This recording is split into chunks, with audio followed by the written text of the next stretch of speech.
Well, behaviors are going to have to change, and this is one thing we're asking companies. You have to force behaviors, and at BlackRock we are forcing behaviors. In 1943, the following directive was issued from party headquarters to all communists in the United States. It read, "When certain obstructionists become too irritating, label them after suitable build-ups as fascist or Nazi or anti-Semitic, and use the prestige of anti-fascist and tolerance organizations to discredit them. In the public mind, constantly associate those who oppose us with those names which already have a bad smell. The association will, after enough repetition, become fact in the public mind." Trump a racist? I don't think so. I've talked to a number of black entrepreneurs who back in the late 80s and 90s, early 90s, were trying to get financing. They couldn't. Somebody told them to go check with Donald Trump. So they come back and tell me they got a loan from Donald Trump. He gave them a term loan. Show up with the interest and the principal, one check. But they had to go see him personally. They independently relate this tale that when they saw him, he said, "This is what you're supposed to pay me? This our agreement?" I said, "Yeah." And then tore the check up, shook their hands, and congratulations. Now run your business. And this was when? This was back in the 90s.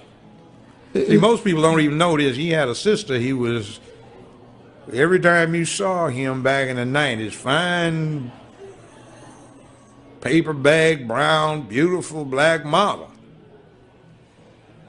He likes fine women. He didn't have any problem with dating a black woman, walking her down red carpets. So, I mean, she says he's not a racist. He just doesn't like many people, black or white. And he appreciates people who do stuff within their lane. Well, not stay in their lane, but where they choose to be. If they do it well, he admires them. Black, white, brown, red, yellow. Most people don't know this. He was the finance man behind Jesse Jackson's 2 runs for president. Wow. Hi, everybody.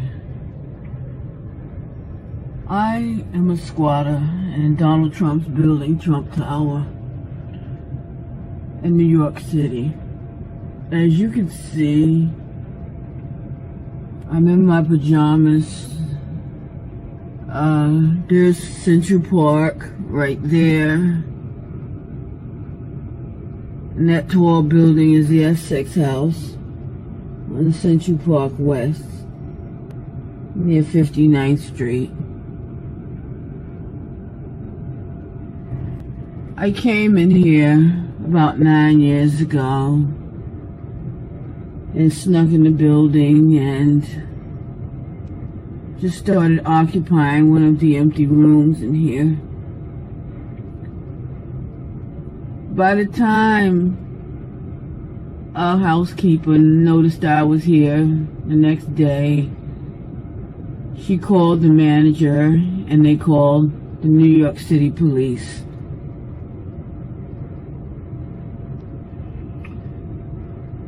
Who came up here and told me I had to leave or I would be arrested. When I told them I would not go, they contacted Mr. Trump over the phone, and he came down here.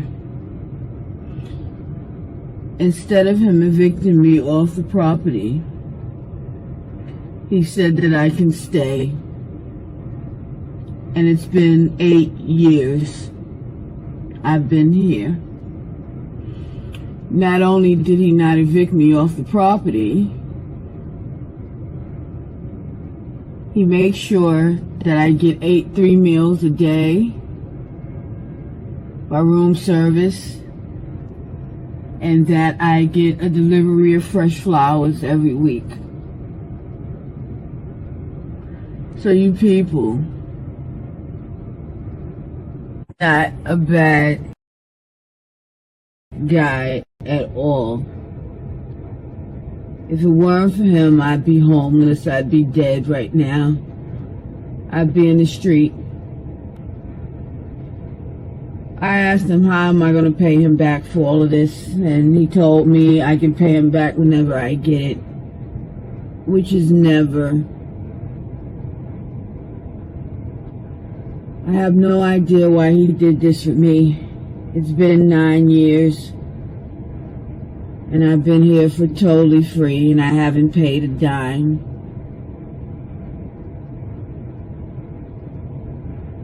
Donald Trump is not a bad guy. He's a wonderful, wonderful man.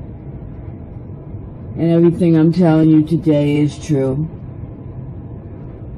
Goodbye.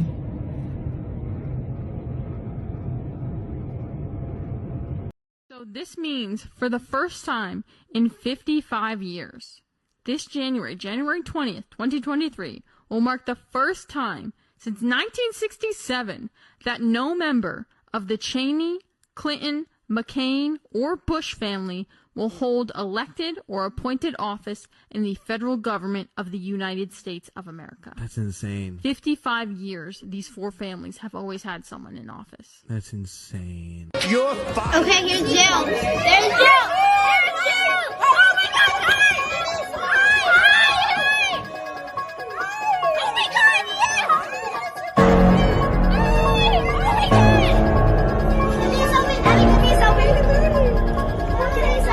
We have put together, I think, the most extensive and inclusive voter fraud organization in the history of American politics.